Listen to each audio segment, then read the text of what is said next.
Kevin, welcome to Talk Satellite here at World Satellite Business Week. Great to be here with you, Kevin, and hoping for a good week. Those LEO-MEO constellations, more and more coming online. How's ETL evolving RF distribution portfolio to support the needs of the next generation satellites?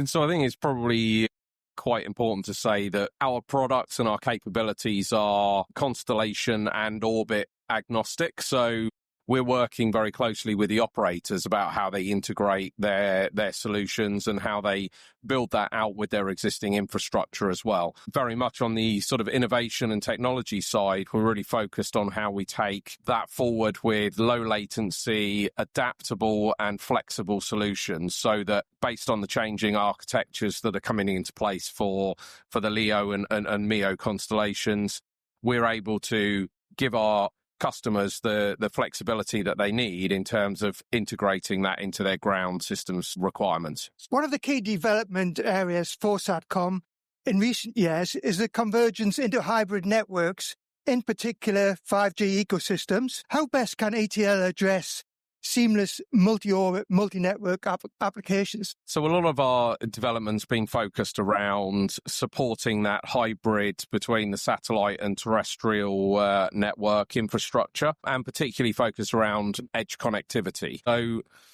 our digital product ranges are really focused on how to provide that integration and modularity and scalability in that environment. I think collaborating with third parties is also a critical area here. As the technology's moving on at pace, we're really finding that strategic partnerships and collaboration across industry is really driving the technology advancement forward for that integration. The geopolitical environment has seen volatility over past 12 months since we last spoke, much more focus on sovereign SATCOM capabilities. What are the unique challenges of delivering RF systems in these times? I think ensuring that there is secure, robust RF infrastructure for national security purposes is absolutely key.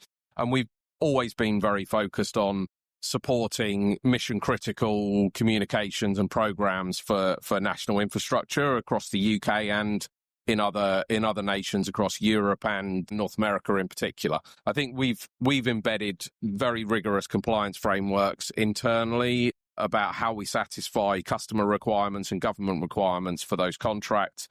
And it comes back to that same flexibility and scalability for implementation that we've been really focused on in terms of the development of our entire product range. So ETL headquarters is in the UK. What's your take on UK's role in the global satellite industry, and how best can you engage in opportunities presented by the UK space strategy? The UK is investing in space with increasing sort of policy support being reflected through the long-term vision across the UK for the UK National Space Strategy. We're very much embedded with the UK Space Agency in terms of some technology development activities, and we're spending a lot more time focused on how we engage with European Space Agency and make sure that we are supporting that national infrastructure requirement from a UK perspective with our technology from a UK-based RF technology organisation.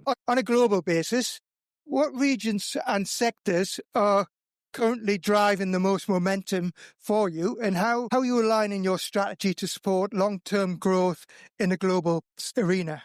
I would say we're very much seeing positive growth in Europe and the Middle East and North America in particular, but we've also been heavily engaged in a number of large programs in the Far East as well. Defense is definitely driving a large proportion of that growth. We're sort of expanding our regional presence in a number of those areas, and with the recent acquisitions in the business and the structure of how we're positioning ourselves in the market, very much looking at providing end-to-end capability and supporting our customers in the full development of the infrastructure, the cascade analysis and end-to-end link budget required for the designs of their ground architecture.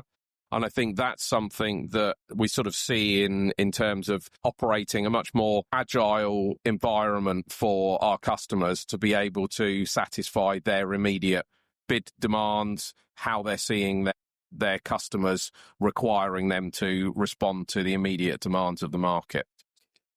We're seeing a lot of a trend of programs and projects from space agencies, and governments.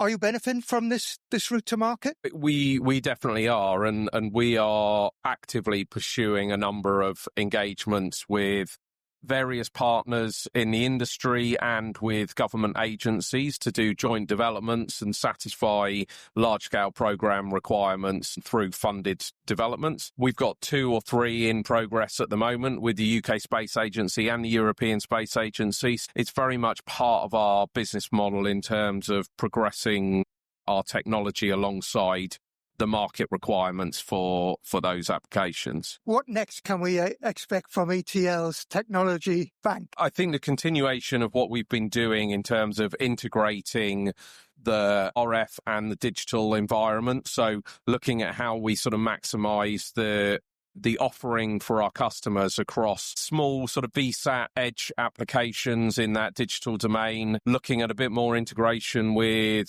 software applications so that we can really provide a flexible response for our customers. Kevin, thank you very much. Really appreciate it. Thanks, Kevin.